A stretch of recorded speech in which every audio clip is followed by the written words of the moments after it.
तो carbene basically क्या है, कार्बिन के पास कार्बन के पास दो बॉन्ड पेयर होंगे। अब जरा मुझे ये देख के बताओ कि अभी मैंने जो राइट में बनाया है, ये जो बनाया है ये कार्बिन है या नहीं है। तो अब बताओ कि फिर इन तीनों में से कार्बिन है कौन, फर्स्ट, सेकंड और थर्ड। यानी जो हमारे पास डाइवेलेंट कार्बन है ना, जिसमें दो बॉन्ड पेयर और दो इलेक्ट्रॉन है, अगर वो दोनों इलेक्ट्रॉन पेयर्ड हुए तो वो क्या कहलाएंगे हमारी, ये जो कार्बिन CCl3- K+ है, इसको हम कार्बिन में कैसे कन्वर्ट करेंगे। तो पहला ड्राइविंग फोर्स तो हाई टेम्परेचर, जब आप हीट करते हो तो एलिमिनेशन प्रोसेस स्टार्ट हो जाते हैं। यहां से यहां जाने में ऑक्टेट कंप्लीट हो रहा है। तो वैसे ही है ये, आसमान से गिरे और खजूर पे अटके, कार्बिन छोड़ के कम से कम 3 मेंबर रिंग तो बनाया हमने। कार्बिन बन रहा है और एल्कीन से रिएक्शन, कार्बिन बन रहा है एल्काइन से रिएक्शन।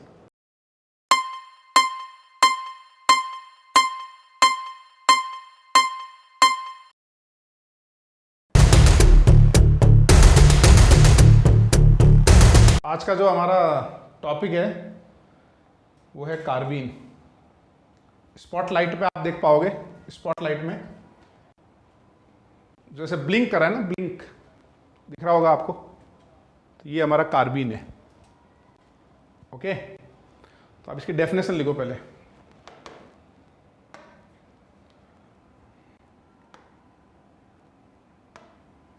तो पहले लिखो आप इलेक्ट्रॉन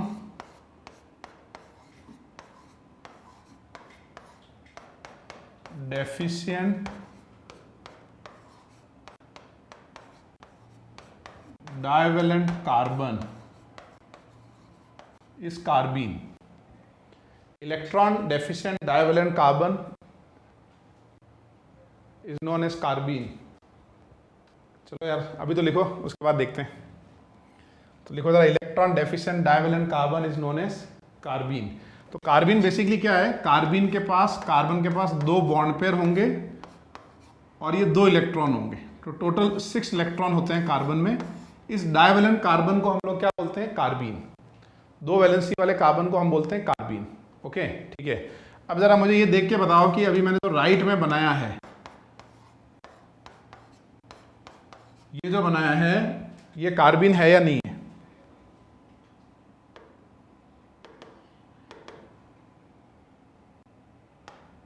बोलो, क्या ये कार्बिन है या नहीं है। ये कार्बिन नहीं है। बताओ ये कार्बिन क्यों नहीं है, क्योंकि ये कार्बोकैटायन है, ट्राइवेलेंट है ये, ठीक है ना, ये कार्बिन नहीं है। सिमिलरली अगर मैं आपको एक कार्बन में ये 3 हाइड्रोजन बना के दे दूं और यहाँ एक फ्री रेडिकल बना दूं, अब इसको देख के बताओ कि क्या ये कार्बिन है या नहीं है। बोलो, चैट बॉक्स में लिखो।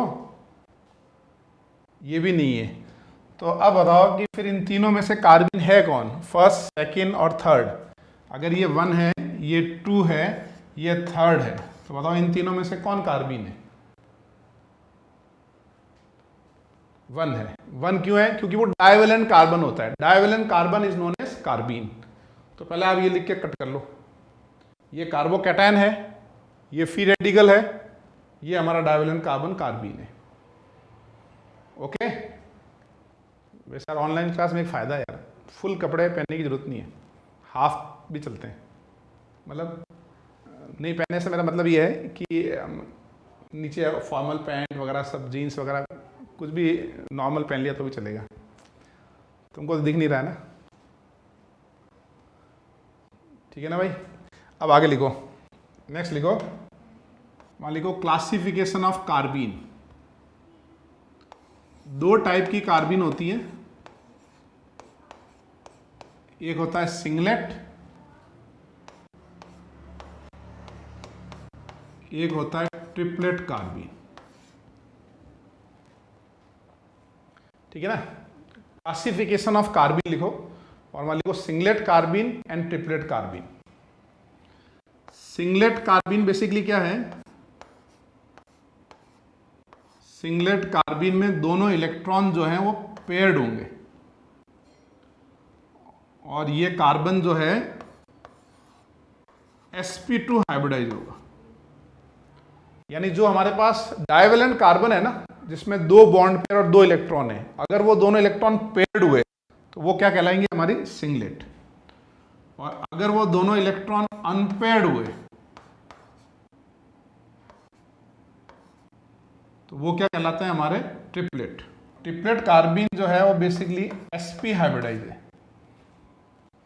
सिंगलेट कार्बिन जो है ना, ये जो कार्बिन है, ये कौन सा कार्बिन है हमारा? सिंगलेट।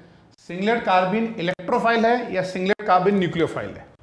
अगर इलेक्ट्रोफाइल है तो 1 लिखो, और न्यूक्लियोफाइल है तो चैट बॉक्स में come on. Singlet carbene electrophile या न्यूक्लियोफाइल? 111 222 111 222, बहुत सारे 2, बहुत सारे 1। सबसे खुशी की बात यह है कि 3 किसी का आंसर नहीं है। गुड, सब लोग सुन रहे हैं मतलब, ठीक है।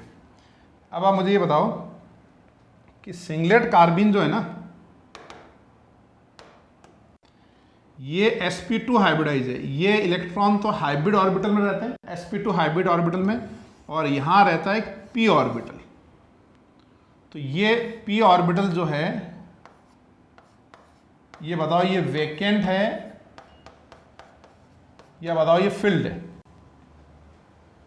कार्बन के पास 6 इलेक्ट्रॉन है, ऑर्बिटल है, तो अब बताओ ये इलेक्ट्रोफाइल होगा या न्यूक्लियोफाइल होगा? एक बार फिर से आपको आंसर देने का चांस दे रहा हूं, इलेक्ट्रोफाइल या न्यूक्लियोफाइल? अब ये क्या है? Basically it will act as ए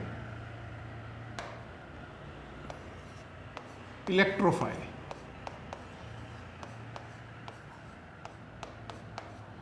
यानी अगर मैं आपको कोई न्यूक्लियोफाइल दे दूं ना, सपोज करो मैंने एक न्यूक्लियोफाइल दे दिया OH-, तो ये OH- कहां अटैक करेगा? इसके वेकेंट ऑर्बिटल में। तो singlet carbene will act as a electrophile.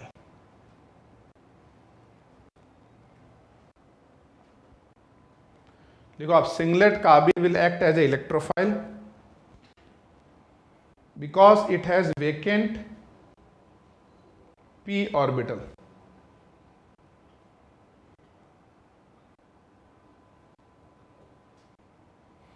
Yellow में मैंने ना ये सिर्फ ये ऑर्बिटल बनाया था, इसको चलो येलो को ब्लू में बना लेता हूं।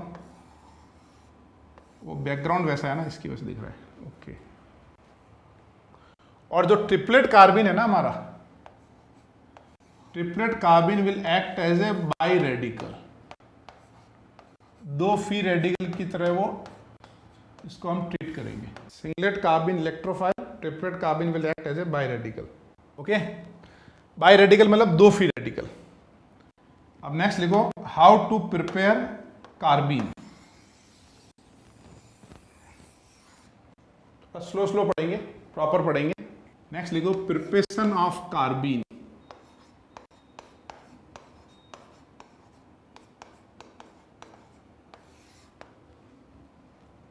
How to prepare carbene. अब नेक्स्ट लिखो, प्रिपरेशन ऑफ कार्बिन।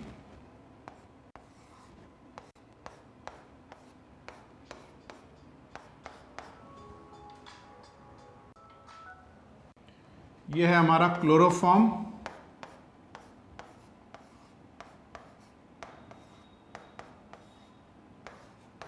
बताओ पहला स्टेप क्या होगा?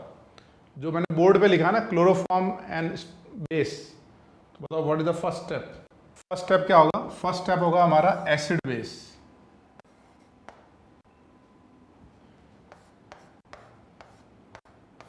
एसिड बेस होके ये बनेगा CCl3- K+।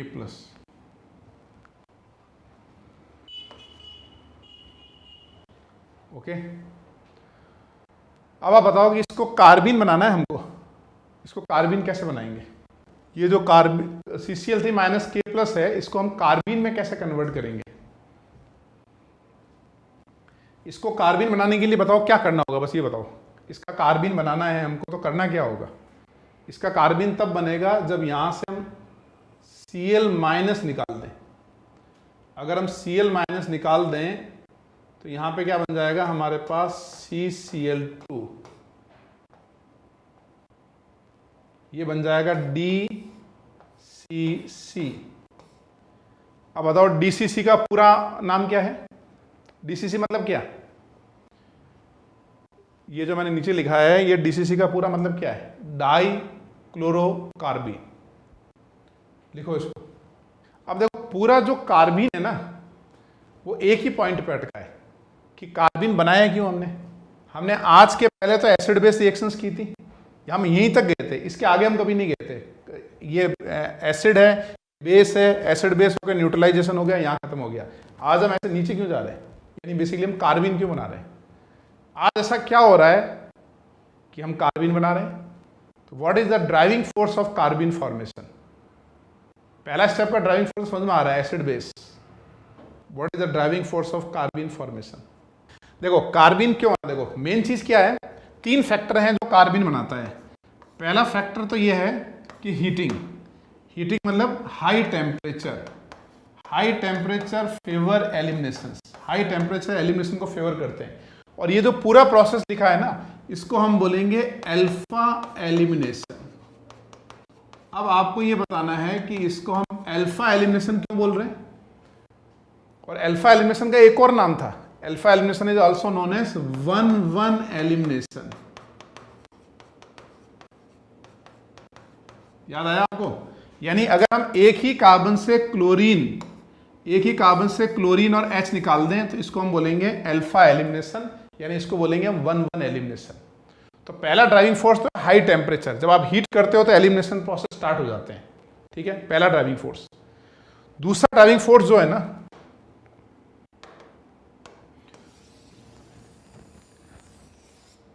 देखो दूसरा ड्राइविंग फोर्स क्या है जो मोस्ट इंपॉर्टेंट है, कि जैसे हमने कार्बिन बनाया, carbene is easily formed in those reaction in which there is a reacting species. Carbene वहां आसानी से बनता है जहां रिएक्टिंग स्पीसीज होता है।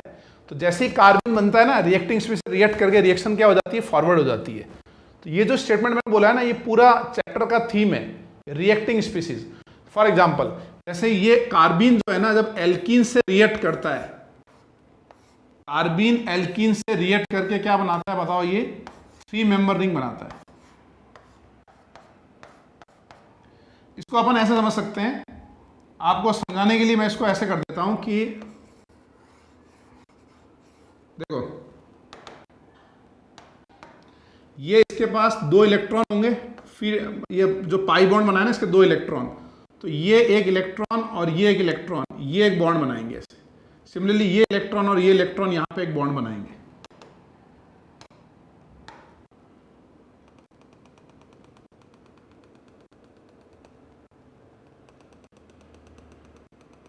मशीन टाइप आवाज आ रही है ना, ये देखो। तो जैसे ही कार्बिन बनता है ना, वहां कार्बिन कब आसानी से बनता है, जब कोई रिएक्टिंग स्पीसीज होता है। तो जैसे मैंने ये एल्कीन डाल दिया, तो जैसे ही एल्कीन होगा तो कार्बिन उससे रिएक्ट करके 3 मेंबर रिंग बना लेगा। तो वहां लिखो आप, driving force of carbene formation is, driving force of carbene formation is, first लिखो हाई टेम्परेचर, फर्स्ट लिखो high temperature, and second there is a presence of reacting species, and there is a presence of reacting species, carbene से react करने वाला कोई है। In presence of reacting species,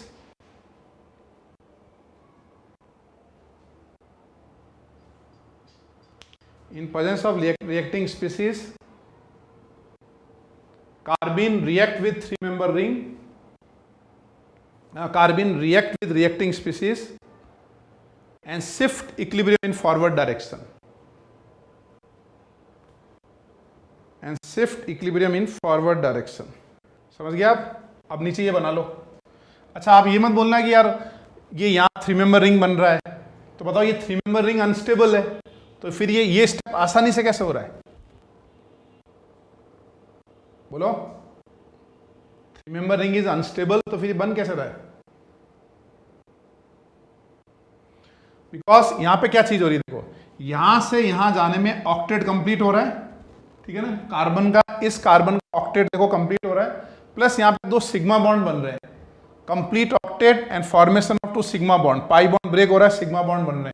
तो sigma bond बनना, octet complete करना, यानी 3 मेंबर रिंग क्या होगा, आसानी से बनेगी। ये स्टेप एक्सोथर्मिक होगा।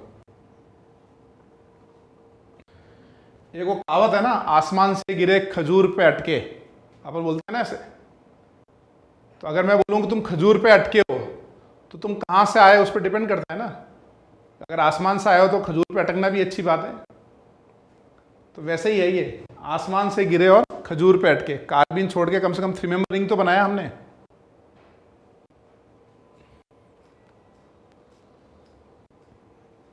तो इसलिए अपन कहावत वो नहीं बोलते हैं कभी कि जमीन से उड़े और खजूर पे अटके, वो तो गलत हो जाएगा ना।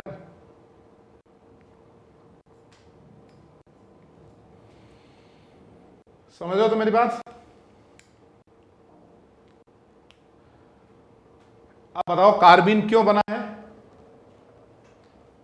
कार्बिन क्यों बना है? रिएक्ट करने के लिए। बस ये एल्कीन जो है ना, ये चेंज होता जाएगा। वहां एक स्टेटमेंट लिख लो, carbene react with alkene and alkyne,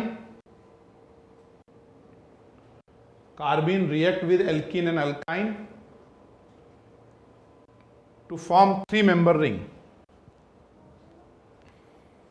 Carbene react with alkene and alkyne to form 3 member ring. ठीक है। अब जो भी हमने पढ़ा है ना, अब थोड़ा हम ऑनलाइन में इस टाइप से पढ़ेंगे कि हम छोटा सा एक इसको क्विज समझ लो। क्विज, जो मैंने कंसेप्ट पढ़ा है उस पर आपको एक क्विज करना है।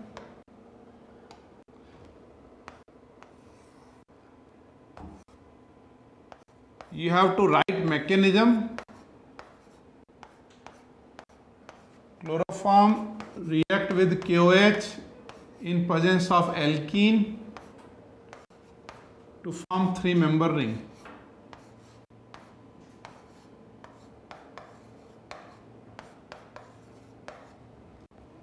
ये मैकेनिज्म लिखो आप।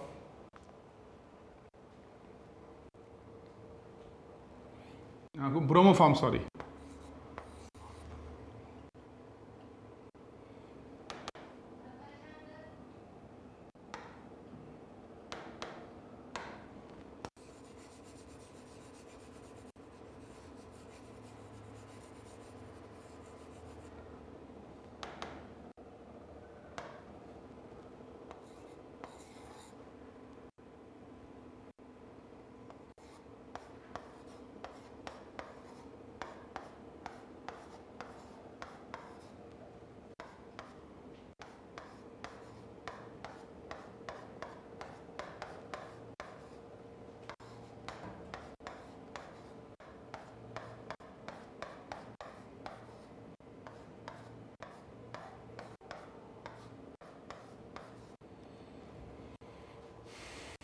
इन दोनों रिएक्शन के कंप्लीट मैकेनिज्म लिखो।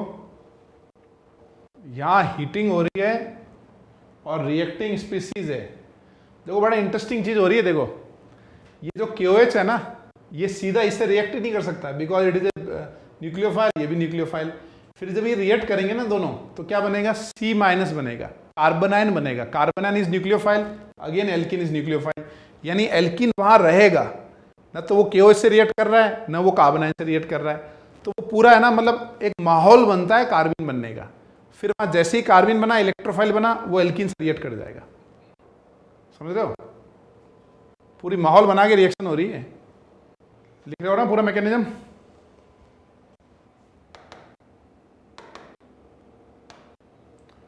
बेस एब्स्ट्रैक्ट दिस हाइड्रोजन, तो बनेगा CBr3-।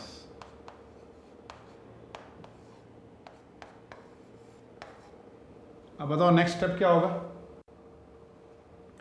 यहां से ये Br- निकल जाएगा, ये बनेगा डाइवेलेंट कार्बन कार्बीन। ओके, अब बताओ कार्बीन और एल्कीन की क्या रिएक्शन होती है? 3 मेंबर रिंग। ये 2 इलेक्ट्रॉन और ये 2 इलेक्ट्रॉन बना लेंगे 3 मेंबर रिंग।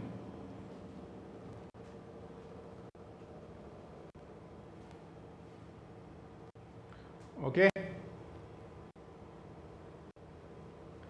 क्या गर्वित क्या खा रहे हो यार?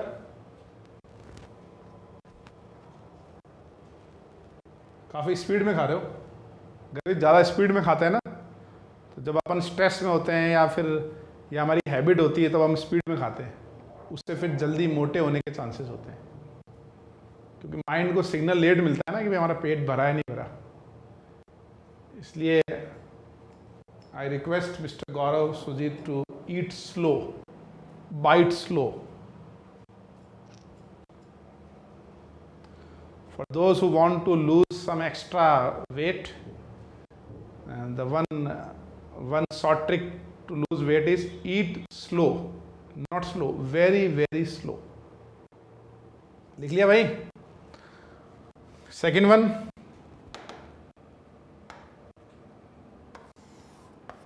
क्लोरोफॉर्म और बेस से एसिड बेस हुआ, और ये क्या बना, CCl3 माइनस, यहां से Cl माइनस निकल गया, ये बन गया कार्बीन।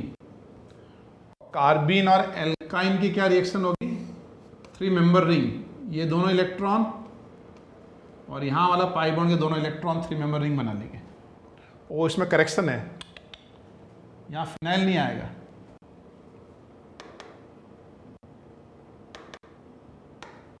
यहां पे क्या आएगा समझे आप। तो आपको क्विज के अंदर कुछ एरर भी मिल सकती है क्वेश्चंस में, वो भी निकालनी है।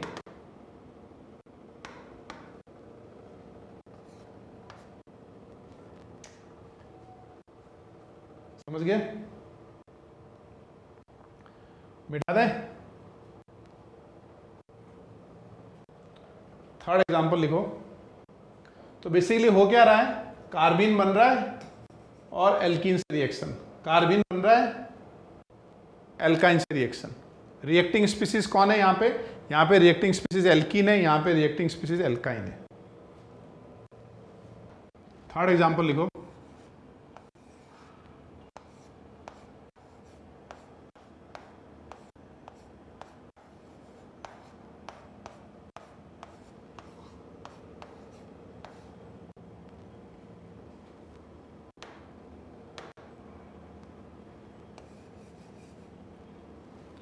आपको मैकेन लिखना है, आज अपना पूरा फोकस कार्बीन बनाने पे होगा।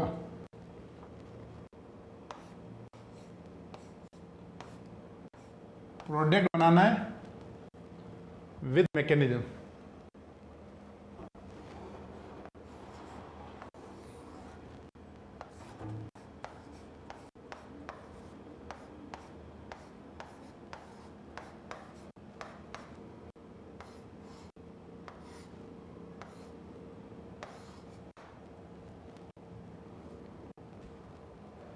पहले वाले का क्या प्रोडक्ट बनाया बताओ? पहले आपने एसिड बेस से H ले लिया होगा ना, फिर आपने बनाया C माइनस FClBr। अब इन तीनों में से गुड लिविंग ग्रुप कौन है? ब्रोमीन, क्लोरीन, F में से तीनों से अच्छा लिविंग ग्रुप कौन है? ठीक है। अब यहां से Br माइनस निकल गया, तो ये बन गया हमारा CFCl, ये बना कार्बीन। और कार्बीन और एल्कीन की क्या रिएक्शन होती है भाई? 3 मेंबर रिंग। यहां बनेगा F और यहां बनेगा Cl, ठीक है ना। सिमिलरली KOH से H एब्स्ट्रैक्ट किया तो बनाया हमने CCl3 माइनस, फिर यहां से Cl माइनस लिबरेट किया, ये बना कार्बीन। और जैसे ही कार्बीन बनता है ना, कार्बीन बनते ही रिएक्ट करता है, ठीक है ना। जैसे ही बना वैसे ही रिएक्ट किया, तो ये अगर सिस है तो प्रोडक्ट भी क्या बनेगा हमारा? सिस।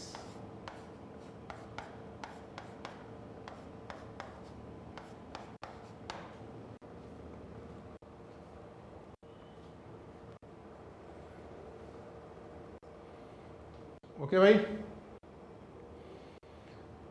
तो आज हमारी फर्स्ट क्लास थी। Today is our first class in smart skin. तो so today I was teaching you very slowly because I have not very used to be teach in the smart skin, but one thing I will assure you, within a week we will become master how to teach in smart screen. Okay, so I would like to feedback from your side कि which one is better, teaching on mobile, teaching on iPad और teaching on smart screen. 3 option है, first on mobile, second on iPad, third on smart screen. और you have experience of all these 3 different types of technology या different type of pattern. तो अब आज का हमारा homework है,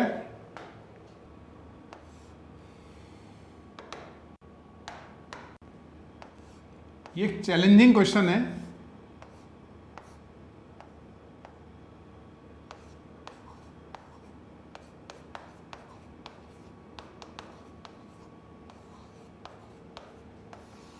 Which of the following carbene is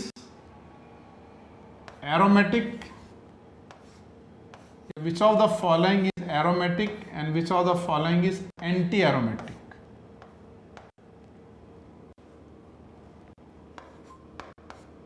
First option है which of the following is aromatic. Second है which of the following is anti-aromatic.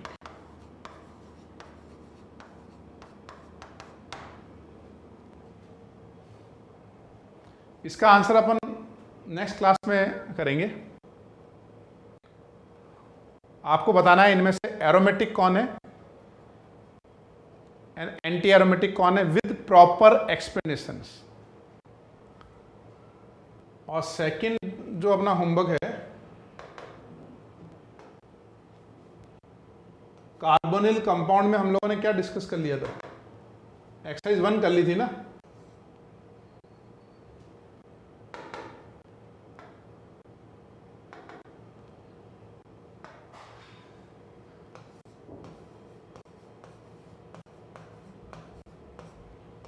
Carbonyl compound exercise 1 तो कर ही चुके हैं हम लोग, और एक्सरसाइज 1 के बाद मेरे हिसाब से अपन 3-4 पेज और कर चुके हैं. ठीक है ना. तो अपने को कल अपन डिस्कस करेंगे 7 pages of our carbonyl compound sheet. Exercise 1 के बाद जो 7 पेज हैं वो अपने को कल डिस्कस करने. समझ गए. और कल अपन कार्बिन कंटिन्यू करेंगे. छोटा ही टॉपिक है, जैसे मैंने आज आपको एल्कीन से रिएक्शन बताई, कल किसी और से बताऊंगा, परसों किसी और से. वेडनेसडे तक अपना कार्बिन ख़त्म और फ्राइडे तक अपन नाइट्रीन ख़त्म करने की कोशिश करेंगे. इस हफ्ते कार्बिन नाइट्रीन ऑलमोस्ट अपने को फिनिश करना है. ओके भाई, तो चलें फिर.